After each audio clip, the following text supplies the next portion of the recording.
Hello नमस्कार साथियों, आप सबका हमारे YouTube channel today current information पर स्वागत है। साथियों, आप सबकी मांग पर इम्पोर्टेंट जो इंग्लिश की क्लास है वो शुरू हो चुकी है और इस क्लास के लिए आप सबका सपोर्ट चाहिए मुझे। निश्चित रूप से आप अच्छे से सपोर्ट करोगे और जितने भी बीएसटीसी फर्स्ट ईयर के अंदर अध्ययन करने वाले जो साथीगण हैं, उनको मैं कहना चाहूँगा कि जो हमारे इम्पोर्टेंट क्वेश्चन आ रहे हैं, उन सब पर भरोसा करना और इनसे बाहर एक भी प्रश्न आपके जाने वाला नहीं है। ठीक है साथियों? और इसी के साथ एक इम्पोर्टेंट बात बता देता हूँ, अभी हमारे पास टाइम है, उतनी पूरी कोशिश करूँगा कि अंग्रेजी हल कराऊँ। इसके अलावा पूरी संपूर्ण इंग्लिश, मैथ और संपूर्ण सब्जेक्ट वाइज़ सारे वीडियो रिकॉर्डेड कोर्स हमारे एप्लीकेशन ओआर जाट में बूस्टर कोर्स नाम से कोर्स बनाया गया है, उसमें अवेलेबल है। जो विद्यार्थी इच्छुक है वो ज्वाइन करके अच्छे से सारे वीडियो देख लेना, आराम से पास हो जाएगी। बाकी साथ में हम यूट्यूब पर भी क्लासें ला रहे हैं ताकि जो है नहीं ले पा रहा है कोर्स उसी को भी फायदा हो। टेलीग्राम ग्रुप को ज्वाइन कर लेना और आप सब इस वीडियो को अपने मित्रों के साथ शेयर जरूर करना। ठीक है साथियों? तो आज हम शुरू करते हैं यहाँ पर डीएलएड फर्स्ट ईयर एग्जाम 2024 के लिए ये हमारी इम्पोर्टेंट क्लास रहेगी। तो इसमें जो भी इम्पोर्टेंट क्वेश्चन है उनकी हम चर्चा करते हैं। आपको डरना नहीं है, अंग्रेजी से बिल्कुल सरल सब्जेक्ट है। बस मैं बाईलिंगुअल पीडीएफ बना के आपके लिए इतनी मेहनत करके लेके आया हूँ, तो आप इसे सपोर्ट जरूर करना, चैनल को सब्सक्राइब करना, लाइक करना और अच्छा सा कमेंट भी करना। पहला क्वेश्चन है साथियों, what do you means by language games? ठीक है, यानी भाषा के खेल से आप क्या समझते हैं? ठीक है, तो इसका आंसर होगा it means learning through playing our joyful way. यानी इसका अर्थ है कि खेल कर आनंदमय तरीके से सीखना चाहिए। ठीक है ना? तो यहाँ पर लर्निंग कैसी होनी चाहिए? लर्निंग यानी सीखना, सीख कैसी होनी चाहिए? जॉयफुल होनी चाहिए, यानी एंजॉयफुल होनी चाहिए। ठीक है, तो ये आपका पहला क्वेश्चन। छोटे छोटे क्वेश्चन आएंगे, बस इसको आपको पढ़ लेना है, आराम से क्लियरिटी आ जाएगी। ठीक है ना? नेक्स्ट प्रश्न है हमारा, what do you mean by speaking? यानी बोलने से आप क्या मतलब है, बोलने का क्या मतलब है? तो बोलते हम क्यों हैं, इसके बारे में आपको सिंपली बताना है। ठीक है, speaking means mastery of using sounds in order to convert them into the meaningful message. यानी बोलने का अर्थ होता है ध्वनियों को सार्थक संदेश में बदलने के लिए उनका उपयोग करने में महारत हासिल करना। ठीक है ना? तो सिंपल ही चीजें हैं, आप आराम से क्लियर कर पाओगे।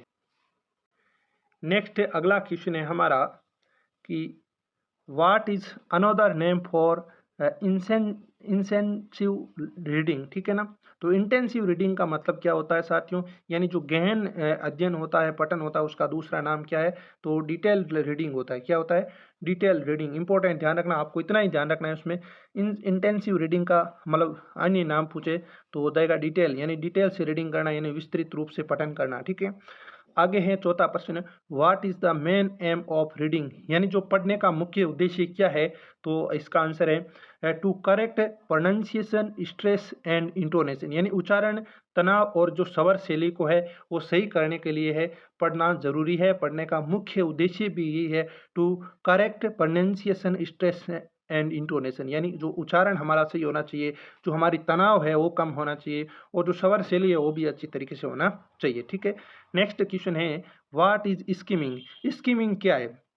तो साथियों, जैसे आप अभी फर्स्ट ईयर के अंदर हो, अभी आप रीट की तैयारी करोगे तो ये स्कीमिंग्स ये जिन पियाजे के द्वारा जो सिद्धांत दिए गए हैं, संपत्ति दिए गए हैं, उनमें से है।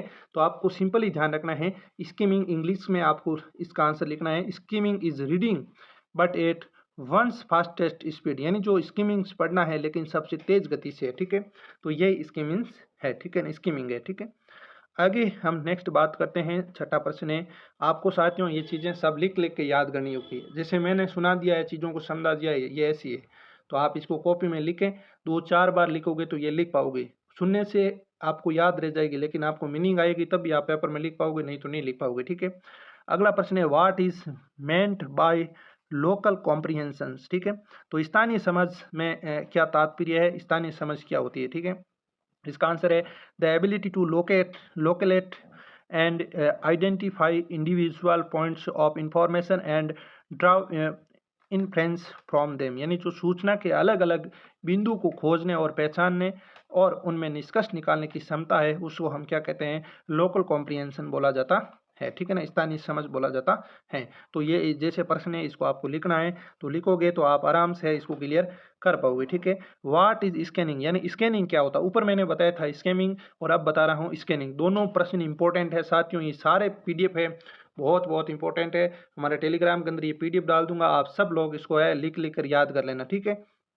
नेक्स्ट है जो स्कैनिंग होता है, scanning is a reading technique to locate quickly specific information by selective जो digging out information out of book, यानी थोड़ा सा लैंग्वेज इसकी टफ है तो आप आराम से इसको समझ लेना, क्योंकि मैंने प्रयास किया आपके लिए अच्छे से चीज़ें को समझाने के लिए। स्कैनिंग का मतलब होता है साथियों किताबों से चुनिंदा जानकारी निकाल कर तुरंत विशिष्ट जानकारी प्राप्त करने और पढ़ने की तकनीक इंद्र, यानी शॉर्ट नोट्स की बात कर रहे हैं हम, तो वही क्या स्कैनिंग करना है।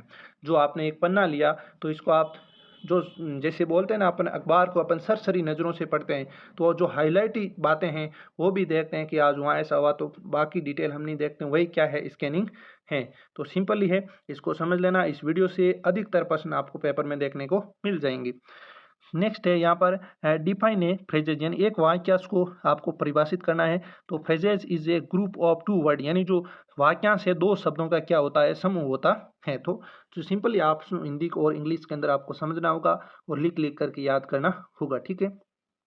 अगला प्रश्न है write the name of different part of the letter, यानी जो पत्र के विभिन्न भाग होते हैं उनको लिखिए। वेरी वेरी इंपॉर्टेंट क्वेश्चन है, 100% आपकी परीक्षा के अंदर ये मिलेगा, ठीक है। तो इसी के साथ जो राजहंस की सीरीज जो इंपॉर्टेंट क्वेश्चन हमारे टेलीग्राम ग्रुप में आएंगे, यहाँ से आप ग्रुप ज्वाइन कर लेना, लिंक डिस्क्रिप्शन के अंदर है। तो जो पत्थर के आपके भाग हैं वो कौन कौन से हैं, आपको पहला है एड्रेस एंड डेट। जो अपन पत्थर लिखते हैं, लेटर लिखते हैं, उसके अंदर एड्रेस एंड डेट होती है, ठीक है। इसके अंदर जो बॉडी होती है उसकी सब्सक्रिप्शन होता है, सिग्नेचर होता है, ये इसके मुख्य भाग होता है, ठीक है ना। जो सॉल्यूशंस होता है, यहाँ पर सब कुछ चीज़ें आपको इंपॉर्टेंट तरीके से ध्यान रखना है। ये पत्र के कितने 5 भाग हैं, इनको आप ध्यान रखना, इंपॉर्टेंट क्वेश्चन है, ठीक है ना। यहाँ पर देखो पता और तारीख, नमस्कार, मुख्य भाग, सदस्यता और हस्ताक्षर, ये थे, ठीक है। आगे अपन बात करते हैं what does a message means, यानी एक संदेश का क्या अर्थ होता है, ठीक है। तो मैसेज मीन्स गिविंग इंफॉर्मेशन, यानी संदेश का मतलब होता है जानकारी देना। गिव यानी देना, इंफॉर्मेशन यानी जानकारी। तो मैसेज का मतलब होता है, मीन्स यानी मतलब होता है। देखो मैसेज का मतलब संदेश होता है, मीन्स का मतलब होता है यानी मतलब, गिविंग का अर्थ होता है मतलब देना, और इंफॉर्मेशन मतलब जानकारी। तो मैसेज मीन्स गिविंग इंफॉर्मेशन, ठीक है। अगला प्रश्न है what do you means by overall proficiency, यानी जो समग्र दक्षता से आप क्या समझते हो, ठीक है ना। ओवरऑल जो प्रोफिशिएंसी है इससे आप क्या समझते हो, ठीक है। तो ओवरऑल जो proficiency means development of all the 4 basic skills होते हैं साथियों, LSRW। तो यही क्या है, समग्रता दक्षता का अर्थ है। जो 4 बुनियादी कौशल है उनका विकास होना चाहिए। बुनियादी कोर्स में L लिसनिंग, स्पीकिंग, रीडिंग और राइटिंग, ये 4 आते हैं, ये बुनियादी कोर्स है, ठीक है ना। आपसे पूछ लेना ओवरऑल प्रोफिशिएंसी मीन्स क्या होता है, तो ये 4 कौशल लेके आओगे ना तो भी आपको 2 नंबर मिल जाएगा। इसका मतलब इतना ही ध्यान रखना है, LSRW, ठीक है। L का मतलब होता है लिसनिंग, S का स्पीकिंग, R का रीडिंग और W का राइटिंग, ठीक है। अगला है what is means by the ability to speak English, यानी जो अंग्रेजी बोलने की क्षमता से क्या तात्पर्य है। तो इसका आंसर है कि it means the student is able to use correct pronunciation, appropriate stress and intonation, यानी जो इसका मतलब है कि छात्र सही उच्चारण करें, उचित तनाव नहीं होना चाहिए इसके अंदर, और स्वर शैली का उपयोग करने की सक्षम होना ही क्या है, ये जो इंग्लिश स्पीकिंग है, ठीक है। तो ये भी प्रश्न इंपॉर्टेंट है, सारे प्रश्न जो इंपॉर्टेंट है वो छांट के लाए हूँ साथियों, आपके लिए अति महत्वपूर्ण है। एक बार आप अच्छे से रीडिंग कर लेना, वीडियो को 2-2 बार देख लेना, ठीक है। अगला प्रश्न है how can you enhance your reading skill, यानी आप अपने पढ़ने के कौशल को कैसे बढ़ा सकते हो, ठीक है। तो सिंपली भाषा के अंदर आपको आंसर देना है reading skills can be enhanced, यानी बढ़ाना, by developing good reading habits, यानी पढ़ने की जो अच्छी आदत है विकसित करने करने करके पढ़ने के कौशल को बढ़ाया जा सकता है। जितना अपन ज़्यादा पढ़ोगे उतने ही पढ़ने की जो स्किल्स है वो कौशल है वो बढ़ता जाएगा, ठीक है ना। तो इंग्लिश में आपको याद रखना है, आपको पेपर के अंदर है जो हिंदी के अंदर नहीं लिखना है सारी चीज़ें। आप सोच रहे हो सर ने हिंदी के अंदर लिखा है, ये आपकी समझ के लिए लिखवाया, ठीक है। तो आपको तो इंग्लिश के अंदर ही लिख के आना है, तभी आप पास होंगे, ठीक है। तो ध्यान रखना है, reading skills can be enhanced by developing good reading habits, यानी आप पढ़ने के कौशल को है तभी अच्छे से पढ़ पाओगे, यानी जो पढ़ने की रेगुलरिटी नियमित रूप से आदत डालोगे। ठीक है। नेक्स्ट है व्हाट इज ए सेंटेंस, यानी वाक्य क्या होता है। तो आपको ध्यान में रखना है, simple a sentence is a group of words having some meaning and sense, यानी जब हम सेंटेंस उसको कहेंगे जो शब्दों का एक समूह होता है जिसका कुछ अर्थ निकलता है, जिसके अंदर कुछ भाव निहित होते हैं, वही क्या है, सेंटेंस है। तो सिंपली भाषा में इंग्लिश में ध्यान रखना है, a sentence is a group of words having some meanings and sense होना चाहिए उसके अंदर। ठीक है। तो सिंपल ये। अब आपको सबसे इंपॉर्टेंट 2 प्रश्न आने वाले हैं फुल फॉर्म के। ठीक है। और निश्चित रूप से यहाँ से फुल फॉर्म के अंदर आपको प्रश्न देखने को मिलेगा। तो पहला प्रश्न है जो फुल फॉर्म आएगी आपको लिखेगा एमटी मीन्स क्या होता है। ठीक है। तो यहाँ पर मदर टंग है, क्या है, मदर टंग, मदर टंग यानी मातृभाषा। एमटी की फुल फॉर्म क्या है, मदर टंग है। ठीक है। दूसरी फुल फॉर्म है ईएलटी। ईएलटी मीन्स क्या होता है, आपको फुल फॉर्म याद रखना है। ईएलटी का मतलब होता है इंग्लिश लैंग्वेज टीचिंग, यानी अंग्रेजी भाषा के अंदर शिक्षण। ठीक है। नेक्स्ट आपकी फुल फॉर्म है एनईपी। एनईपी की फुल फॉर्म है न्यू एजुकेशन पॉलिसी 2020। ठीक है। नेक्स्ट है एनपीई। एनपी देखो, एनईपी और एनपीई में नॉर्मल सा अंतर है, दोनों को अलग अलग ध्यान रखना है। एनपीई की फुल फॉर्म है नेशनल पॉलिसी ऑफ एजुकेशन, यानी राष्ट्रीय शिक्षा नीति। एनईपी की फुल फॉर्म है न्यू एजुकेशन पॉलिसी, यानी नई शिक्षा नीति। तो दोनों बातें अलग अलग आपको ध्यान में रखना है। आगे बात करूं मैं एनसीएफ की बात करूं तो यहां से प्रश्न पूछा जा सकता है एनसीएफ की फुल फॉर्म क्या होती है। एनसीएफ की फुल फॉर्म होती है नेशनल करिकुलम फ्रेमवर्क, यानी राष्ट्रीय पाठ्यचर्या की रूपरेखा। ठीक है। नेक्स्ट है सीसीई की जो फुल फॉर्म है, इंपॉर्टेंट फुल फॉर्म है साथियों, याद रख लेना, कंटिन्यूअस एंड कॉम्प्रिहेंसिव इवेल्युएशन, यानी सतत एवं व्यापक मूल्यांकन सीसीई की फुल फॉर्म है। ठीक है। नेक्स्ट बात करें तो डाइट की फुल फॉर्म क्या होती है, डीआईईटी। ठीक है। तो डाइट आपकी कॉलेज होती है ना, डाइट, ये सरकारी कॉलेज है, इसमें आप डाइट की फुल फॉर्म आती है। ठीक है। पिछली बार डाइट का स्थापना पूछा था, अब की बार डाइट की फुल फॉर्म आ सकती है। तो district institute of education and training, यानी जो जिला शिक्षा एवं प्रशिक्षण संस्थान होता है उसको डाइट बोला जाता है। ठीक है। तो ये आपको सारे लिख लिख के याद करना है। ठीक है ना। SIERT का फुल फॉर्म क्या होता है, state institute of education research and training, यानी राज्य शिक्षा अनुसंधान एवं प्रशिक्षण संस्थान, और जो उदयपुर के अंदर है SIERT। ठीक है ना। इसका मुख्यालय कहाँ है, उदयपुर के अंदर है। ठीक है। तो SIERT की फुल फॉर्म ध्यान रखना है, इंपॉर्टेंट है। एस का मतलब स्टेट होता है, आई का मतलब इंस्टीट्यूट होता है of education research and training. ठीक है। नेक्स्ट बात करें NCERT की फुल फॉर्म, इंपॉर्टेंट क्वेश्चन है, सारे इंपॉर्टेंट है, ध्यान रखना। NCERT की full form national council of education research and training. ठीक है ना। ये NCERT की फुल फॉर्म है, 1961 के अंदर इसकी स्थापना होती है। ठीक है। ये जो भी इंपॉर्टेंट क्वेश्चन थे जो हम लेके आए हैं, इसके अलावा आगे भी है यहाँ पर SCERT की फुल फॉर्म। ठीक है। तो SCERT की फुल फॉर्म ध्यान रखना, state council of education research and training. साथियों जो SIERT और SCERT दोनों एक ही चीज़ है। SCERT से पहले बोला जाता था, लेकिन अब वर्तमान टाइम के अंदर इसे SIERT बोला जाता है। तो आपको दोनों ही सेम ही है, ध्यान रखना, state council of education, council of education research and training. ठीक है ना। काउंसिल नहीं है, काउंसिल है। ठीक है ना। तो आगे हम बात करते हैं, आगे प्रश्न है when A consonant becomes complete, यानी जो एक व्यंजन होता है वो पूर्ण कब होता है। तो सिंपली भाषा में ध्यान रखना है, तो ये consonant becomes complete only when it has a vowel with it, यानी कोई भी व्यंजन तभी पूर्ण होता है जब उसके अंदर क्या हो, स्वर निहित होगा।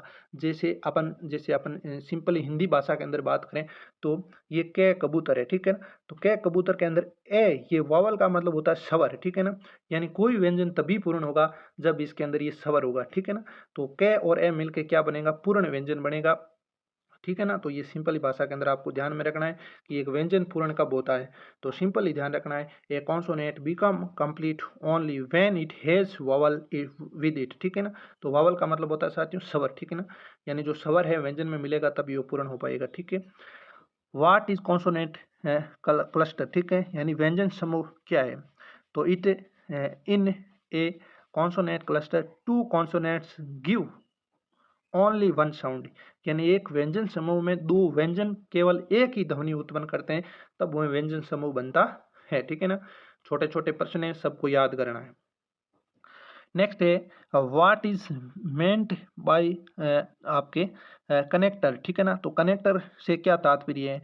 ए connector joins joins joins two noun and clause in a sentence, यानी जो एक संयोजक वाक्य होता है, एक संयोजक एक वाक्य में संज्ञा और उपवाक्य से जोड़ता है, ठीक है ना। तो ये भी अच्छा प्रश्न है, पूछा जा सकता है। सिंपली आपके हैं, आपको हिंदी के अंदर ये सारी चीजें आती है, लेकिन इसको इंग्लिश भाषा के अंदर आपको लिखना जरूरी है। नेक्स्ट है what is difference between vowel and consonant sound, ठीक है ना, यानी स्वर और व्यंजन ध्वनियों में अंतर क्या है। तो पहले अपन बात करते हैं स्वर ध्वनियों की, यानी वॉवल साउंड्स की। अकॉर्डिंग टू यहाँ पर वॉवल साउंड्स क्या होता है, ठीक है ना। और फिर बात करेंगे हम यहाँ पर कॉन्सोनेंट की, यानी ठीक है ना। तो यहाँ पर ये इनकी परिभाषा है, तो इनको ध्यान रखना है। Vowel sound can be defined as under vowels are the voice sounds in the production of which they are into observation of the air passage, ठीक है। तो ये चीजें आपको थोड़ी बहुत ध्यान में रखना है। फिर कॉन्सोनेंट के अंदर अपन देख लेते हैं, यानी जो आपके परिभाषा दी है इन्होंने स्वर की, पी क्रिस्टोफरसन के अनुसार जो स्वर ध्वनि को इस प्रकार परिभाषित किया जा सकता है। स्वर वह ध्वनियां हैं जिनके उच्चारण में वायु मार्ग में कोई रुकावट नहीं होती। जैसे आप ए बोलोगे तो ए में कोई रुकावट नहीं होती, आ बोलोगे तो कोई रुकावट नहीं होगी, ई बोलोगे तो कोई रुकावट नहीं होगी, ठीक है ना। तो ये आपको सिंपली ध्यान रखना है। नेक्स्ट बात करूं तो व्यंजन साउंड्स, यानी व्यंजन साउंड, ये इनकी परिभाषा है अकॉर्डिंग टू पी क्रिस्टोफरसन की ये आपके परिभाषा है। ये consonants may be a result of a narrowing a complete closures of the air passage, ठीक है। तो ये रहेगी, ठीक है, व्यंजन ध्वनियों की। नेक्स्ट यहाँ पर सिंपली ध्यान रखना है name for basic skills of the English language, ठीक है ना। तो इंग्लिश लैंग्वेज के अंदर है आपके क्या रहेगा, जो बेसिक स्किल्स है वो क्या क्या है। इंपॉर्टेंट प्रश्न है, लिसनिंग, स्पीकिंग, रीडिंग और राइटिंग। ये सुनना, बोलना और पढ़ना लिखना है जो बेसिक स्किल्स है। सिंपल से अच्छे से याद रखना। अगला प्रश्न है what is meant by listening, यानी सुनना क्या है। तो सुनना है रिसीविंग साउंड्स, यानी ध्वनियों को प्राप्त करना ही क्या है, सुनना है, ठीक है ना। Where sound we apply use a loud reading, ठीक है। तो लॉर्ड रीडिंग के अंदर इससे आप क्या समझते हो? सिंपली भाषा में आपको ध्यान में रखना है कि हमें जोर से पढ़ना कहाँ लागू करना चाहिए इसके अकॉर्डिंग, ठीक है। तो यहाँ पर जोर से पढ़ना इन प्राइमरी क्लासेज, यानी छोटी क्लास के अंदर बच्चों को जोर से पढ़ाना चाहिए ताकि वह समझ में उसके अंदर जो स्किल्स होते हैं वो डेवलप हो पाए। अगला प्रश्न है what is the use of silent reading. Silent reading अर्थ होता है मूक पठन, मूक जो वाचन है उसका क्या तात्पर्य है। इसका आंसर है useful for construction of mind, यानी जो मन की एकाग्रता के लिए उपयोगी है कौन? Silent reading. कौन है? Silent reading. नेक्स्ट है how many type of teaching plan are there. जो शिक्षण योजनाएं होती है वो कितने प्रकार की होती है? इंपॉर्टेंट प्रश्न है। तो 3 टाइप्स होती है इसके अंदर, एनुअल, यूनिट और डेली, यानी आपके वार्षिक शिक्षण योग्यता योजनाएं वो बना सकते हैं, इकाई योजनाएं बना सकते हैं और दैनिक योजनाएं भी बना सकते हैं, ठीक है। तो ये इंपॉर्टेंट प्रश्न है, ध्यान रखना। जो टाइप ऑफ टीचिंग प्लान के कितने टाइप होते हैं? 3 टाइप होते हैं, annual teaching plan, unit teaching plan और डेली लेसन टीचिंग प्लान, ठीक है। अगला प्रश्न है write the 3 type of teaching ads, यानी जो शिक्षण सहायक सामग्रियां होती है वो कितने प्रकार की होती है? 3 प्रकार की होती है साथियों। तो पहली है ऑडियो, दूसरी है विजुअल और तीसरी है ऑडियो विजुअल एड, ठीक है। यानी ऑडियो विजुअल और ऑडियो विजुअल एड हिंदी में बोला जाता है सर्वदर्शी और सर्वदर्शी, ठीक है। तो ये ध्यान रखना, ठीक है। अगला है what is the advantage of CC, यानी सीसी का क्या फायदा होता है। तो यहाँ पर individual difference can be in identified, यानी जो व्यक्तिगत भिन्नता को पहचानने के लिए क्या है? सीसी, यानी जो कंटिन्यूस कॉम्प्रिहेंशन इवेल्युएशन इंपॉर्टेंट है, ठीक है ना।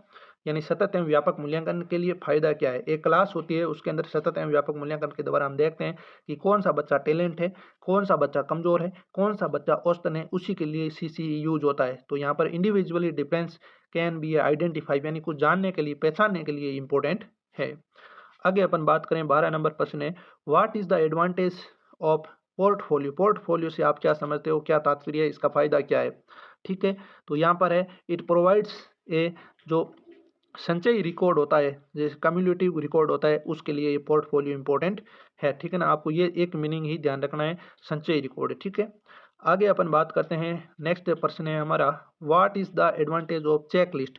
चेकलिस्ट का क्या फायदा है? तो quick and easy to implement के लिए ये क्या है, जो चेक लिस्ट है इंपॉर्टेंट होती है। कार्यान्वयन में त्वरित और आसान बनाने के लिए चेक लिस्ट इंपॉर्टेंट होती है। तो साथियों, ये वीडियो आपको कैसा लगा?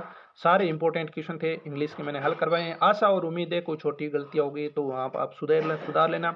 जहाँ तक है मुझे आशा और उम्मीद है कि पूरी अच्छे से मैंने आपको समझाया है। इस वीडियो के माध्यम से आपको काफ़ी चीज़ें समझ में आई है। तो एक बार अपनी ईमानदारी से इस वीडियो को अपने सभी मित्रों तक शेयर करना। और जी हाँ, जिस भी विद्यार्थी के ये कोर्स इंग्लिश में कमज़ोर है थोड़ा बहुत, तो बूस्टर कोर्स को ज्वाइन जरूर कर लेना। निश्चित रूप से आपको अच्छा फ़ायदा होगा। इतने अच्छे से हम डिटेल के साथ आपको पढ़ा रहे हैं, इससे अच्छा कोई भी यूट्यूबर हो चाहे ऐप पर हो नहीं पढ़ाता है। बाकी आप अपने हिसाब से देख सकते हो, सेल्फ जो डिसीजन है ले सकते हो। टेलीग्राम ग्रुप को ज्वाइन जरूर करना। जितनी हमसे फ़ायदा होगा उतना आप तक फ़ायदा पहुंचाने की कोशिश करेंगे। बाकी आप अपने हिसाब से सेल्फ रीडिंग करते रहें, हमारे अकॉर्डिंग चलते रहें। हम जो निर्देश देते हैं उसकी पालना अवश्य करें, निश्चित रूप से आप पास हो जाओगे। ठीक है, तो आज के लिए इतना ही। मिलते हैं अगले सेशन में, तब तक के लिए धन्यवाद। जय हिंद, जय भारत।